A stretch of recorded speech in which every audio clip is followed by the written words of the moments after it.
मकर संक्रांति के दिन सबसे ज़्यादा जो महत्व है दान करने का वह है दीप दान का। इस दिन 14 दीपकों का दान सब सुख प्रदान करने में सहायक है। आप सभी जानते होंगे 14 दीपकों का दान, ऐसी मान्यता है कि इस दिन अगर 14 वस्तुओं का दान किया जाता है या 14 नहीं भी कर सके, कम वस्तुओं का दान किया जाता है तो 14 गुना उसमें वृद्धि होकर आपको प्राप्त होते हैं। ऐसे में आप सभी आवश्यक रूप से इस दिन 14 दीप दान करने का प्रयत्न करें, परंतु इसका नियम विधान बहुत कम लोग जानते हैं। कैसे घर पर रहकर हम 14 दीपकों का दान कर सकते हैं ताकि संपूर्ण फल हमें प्राप्त हो और किसी भी तरह की भूल चूक ना हो और पूरा परिवार साल भर सुख प्राप्त करे। यह दिन जाना जाता है राशि परिवर्तन के लिए। खर मास समाप्त होकर बहुत शुभ दिन आते हैं और यह दिन धनु राशि से मकर राशि में सूर्य नारायण प्रवेश का माना जाता है और साथ ही इस दिन शनि देवता गुरु ग्रह का भी राशि परिवर्तन का महादिन होता है। पूरे देश वर्ष में धूमधाम से इस दिन विशेष पावन पर्व मनाया जाता है। ऐसे में सबसे बड़ा दान दीपदान कहा गया है। जब हम दीपदान करते हैं तो हमारे पितृ इससे सुख पाते हैं, हमारे देवी देवताओं की कृपा हमारे घर परिवार पर बनी रहती है। तो कब कैसे किस स्वरूप में करना है, किस विधि से करना है ताकि आपको पूर्ण रूप से फल प्राप्त हो, इस वीडियो में यही जानेंगे। तो ध्यान से पूरा वीडियो सुने समझे और बने रहिए। और कैसे जो आपके परिवार में ज़रूरतमंद व्यक्ति हैं जो इन चीज़ों का ज्ञान नहीं रखते हैं उन तक यह वीडियो ज़रूर शेयर कीजिएगा। चैनल पर नए हैं तो लाइक शेयर सब्सक्राइब करना ना भूलें। देखिए, सबसे पहले आप सभी चाहें तो आटे का दीपक बना लें। मैं हमेशा आपको कहती हूँ आटे के दीपक सर्वोत्तम होते हैं कार्य सिद्धि के लिए। नहीं तो आप माटी के दीपक भी ले सकते हैं। तो आप सुंदर भाव से 14 दीपक बना लीजिए।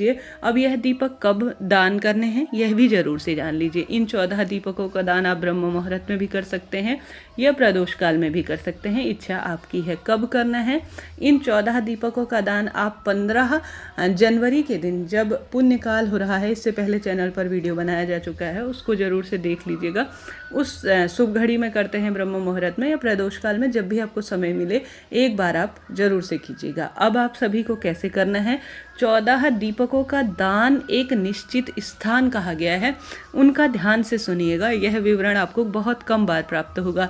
तो आप सभी को सबसे पहले 14 दीपक जो है आप माटी के ले सकते हैं। माटी के दीपक साफ सुथरे होने चाहिए, इस बात का ध्यान रखें। उसमें पहले से पड़ी हुई तेल या बाती ना हो। उन्हें साफ सुथरा करने के बाद आटे का बना रहे हैं तो बिना नमक का आटा मान लीजिए, बना लीजिए। सुंदर भाव से बहुत शुभ फलों की प्राप्ति होगी। अब इन दीपकों में आप सभी, हाँ, आप जहाँ तक मैं आपसे कहूँगी कि आप गोल बाती का प्रयोग करें या लंबी बाती का, इस भ्रम को आप सभी छोड़ दीजिए। इस दिन जो है इस चीज़ की महत्वता नहीं है, सिर्फ दान करने की महत्वता है।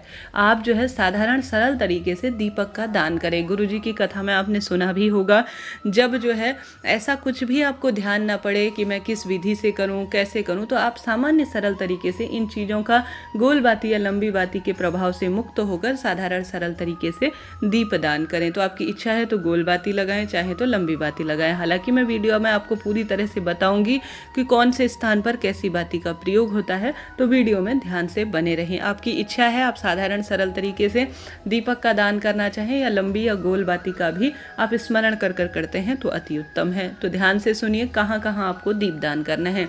सबसे पहले इन दीपकों को आप सभी को एक थाली में पूर्ण रूप से रख लेना है। सुंदर तरीके से इनमें बाती लगा लीजिए। और इस दिन घी का दीपक का दान उत्तम माना जाता है। चंद्रमा की कुंडली में स्थिति मजबूत बनती है। अगर आपके पास जो है घी नहीं है तो आप तिल्ली का तेल भी प्रयोग में ले सकते हैं। बहुत सर्वोत्तम इससे फलों की प्राप्ति होगी। तो सबसे पहले तो इस दिन जो है आप सभी अपने घर के मंदिर में इस दीपक को रखें एक स्थान पर। इनमें सबसे पहले आप रोली, चंदन, मोली, अक्षत छिड़कें। उसके बाद 3 बार अपने हाथ में जल लेकर इनके ऊपर से घुमाएं। यह जो है दान करने की सर्वोत्तम प्रक्रिया होती है। इसके बाद जो है आप प्रार्थना करें कि हे महाप्रभु, हे श्री हरि विष्णु, हे महादेव, आज शुभ दिन में, उस दिन पवित्र सोमवार पड़ रहा है, आज के शुभ दिन में इस विशेष कार्य को करने जा रही हूँ, मेरा जीवन सफल बनाए। ऐसी प्रार्थना करते हुए सबसे पहले आप सभी को एक दीपक अपने घर के मंदिर में ही लगाना है। सबसे पहले एक प्रथम दीपक अपने घर के मंदिर में लगेगा। दूसरा दीपक इस दिन शास्त्र प्रमाण कहता है पवित्र नदी में हमें स्नान करना चाहिए और वहाँ दीपक लगाना चाहिए। गंगा मैया में दीपक लगाने का इस दिन बहुत विशेष महत्व है, परंतु गंगा मैया में हमारे सबके बस की बात नहीं है। हम सभी शहरों में रहने लगे हैं, गंगा घाट पर हम नहीं जा सकते।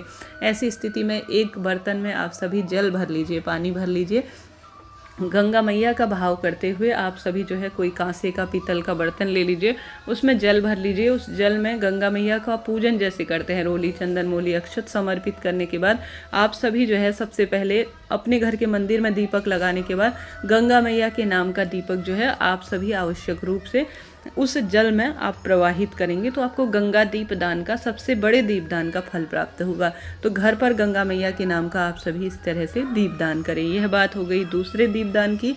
अब बात कर लेते हैं तीसरे दीपदान की। तो तीसरा दीपदान जो है, मैं गंगा मैया में दीपदान कैसे किया जाता है इसका विस्तार से वीडियो आपको जरूर से दूंगी। तीसरा दीपदान आपको जो है अपने घर की रसोई में करना है। अब गंगा मैया के नाम की आप लंबी बत्ती का प्रयोग करेंगे, इस बात का ध्यान रखें। और अपने घर की रसोई में जो तीसरा दीपक लगाएंगे वह माँ अन्नपूर्णा के नाम का लगाएंगे, तो उसमें भी लंबी बाती का प्रयोग होगा। तीसरा दीपक माँ अन्नपूर्णा के नाम का लगाना है। माता अन्नपूर्णा धन वंश रोग कर्ज संकट इत्यादि से मुक्त कर सब सुख प्रदान करने वाली होती हैं। ऐसे में 3 दीपक आपने लगा लिए। चौथा दीपक रसोई घर में ही मटके के पास जो पितृ देवता होते हैं ना, उनके नाम का आपको लगाना होगा। पितृ देवताओं के नाम का भी लंबी बत्ती का ही प्रयोग होता है, आप सभी जानते होंगे।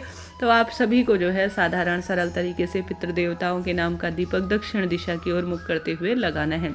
यह बात हो गई 4 दीपक की। 5वां दीपक आप सभी को किसी भी गौशाला में गौ माता का ध्यान से रखिएगा। अगर वहाँ स्थान पर जहाँ मैं बता रही हूँ आप नहीं जा सकते तो घर पर भी कैसे करना है यह भी आपको अंत में ज़रूर से बताऊंगी।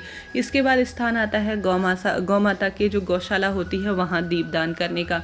तो आपसे संभव हो तो किसी गौशाला में गौ माता के निमित्त भी दीपदान करें। इसके बाद जो है बड़ पेड़ के नीचे, बट वृक्ष जिसे कहा जाता है, बड़ का पेड़ जो है स्वयं साक्षात श्री हरि विष्णु के स्वरूप के रूप में जाना जाता है। तो बड़ वृक्ष के नीचे दीपक लगाते हैं इस दिन, तो पवित्र जीवन में सब सुख प्रदान आपको हो जाता है। इस स्थान पर भी श्री हरि विष्णु के निमित्त दीपदान लगेगा, तो यह जो है गोल बाती का प्रयोग होगा। साथ के साथ आप सभी घर के दरवाजे पर विशेष रूप से मेरे प्रभु आएंगे इस भावना से घर के दरवाजे पर दीपक लगाएंगे। घर के दरवाजे पर भी लंबी बाती का प्रयोग होगा। उसके बाद जो अगला दीपक होगा वह माँ तुलसी के निमित्त होगा। आप सभी नोट करते हुए चलिएगा, मैं पूरी 14 स्थान आपको बता रही हूँ। आप सभी जो है माता तुलसी के निमित्त भी दीपदान करेंगे, ठीक है। माता तुलसी घर में पूजित हैं, आप सभी जानते होंगे। माँ तुलसी के निमित्त आपको दीपदान करना है। आप चाहें तो माँ तुलसी में गोल बाती लगा सकते हैं, बहुत शुभ फलों की प्राप्ति होगी। बहता हुआ पानी में आपको अगला दीपक लगाना है। बहता हुआ पानी नहीं हो सके तो गंगा मैया के नाम का जो आपने दीपदान लगा रखा है ना, उस स्थान पर ही गंगा मैया के नाम का दीपदान करने के साथ साथ बहती हुई नदी का भी भाव करते हुए आप सभी एक दीपक लगा दे। अब किसी जो है चौराहे पर दीपक लगाना, किसी सुनसान वीरान स्थान पर दीपक लगाना भी बहुत लाभदायक माना जाता है, तो आप इस स्थान पर भी लगा सकते हैं। इसके बाद स्थान आता है आकाश दीपदान। यह शास्त्रों में प्रमाणिक जो है दीपदान कहा गया है। तो आकाश की तरफ मुख करते हुए, आकाश की तरफ आपको सभी देवी देवताओं का आवाहन करते हुए आपको एक दीपक लगाना है। इसके बाद बारी आती है शिव दीप की। तो किसी शिव मंदिर में जाकर, क्योंकि महादेव का ही दिन है, आपको सबसे पहले एक शिव दीप लगाना है। देवी माँ के मंदिर में माँ गौरी, माँ भवानी, माँ कुल देवी, सभी देवी मैया का आवाहन करते हुए एक दीपक देवी माँ के स्थान पर लगाना है। श्रीहरि विष्णु के नाम का एक दीपक लगाना है। इस तरह से यह 14 दीपक शास्त्रों में कहे गए हैं, इस दिन दान किए जाते हैं। परंतु ऐसी स्थिति है कि आपके बस का नहीं है कि आप इन स्थानों पर जा सके, प्रभु दर्शन कर पाएँ। साथ ही मैं बताना भूल रही हूँ, इस दिन शनिवार का शनिदेव के नाम का दीपक लगाया जाता है, क्योंकि यह दिन बहुत बड़ा माना जाता है शनि देवता के नाम का। शनि देवता सूर्य देवता के घर जाते हैं, अपने पिता के घर, और ऐसी मान्यता है इस दिन शनि से संबंधित चीज़ों का दान करना, शनि मंदिर में दीप दान करना भाग्य बदल कर रख देता है। तो आप सभी को आवश्यक रूप से शनि मंदिर में भी जाकर दीपदान करना है। अगर इन स्थानों पर नहीं जा सकते हैं तो घर पर दीपदान कैसे करें? आप सभी को घर पर प्रभु को प्रणाम करते हुए या तो घर के दरवाजे पर 14 दीपकों का दान करना है, उन स्थानों का भाव करते हुए कि मैं उन स्थानों पर दीपदान कर रही हूँ। साथ के साथ घर के दरवाजे पर नहीं कर सकते तो माँ तुलसी में ही दीपदान कर दीजिए 14 दीपकों का, या अपने घर के मंदिर में ही उन स्थानों का भाव करते हुए कि मैं शनि मंदिर में दीप लगा रही हूँ, मैं बहते हुए पानी में दीप लगा रही हूँ, ऐसा भाव करते हुए 14 दीपकों का घर पर ही इस तरह से दीपदान करें। कोई मन में शंका हो, कोई समाधान आपको चाहिए, जो चीज़ आपको पूछना हो तो पूछ लीजिएगा, बहुत उत्तम फलों की आप प्राप्ति करेंगे। चैनल पर नए हैं तो लाइक शेयर सब्सक्राइब करें। इससे पहले भी चैनल पर वीडियो दिया गया है, जरूर उसे देखिए, ज्ञान प्राप्त करें।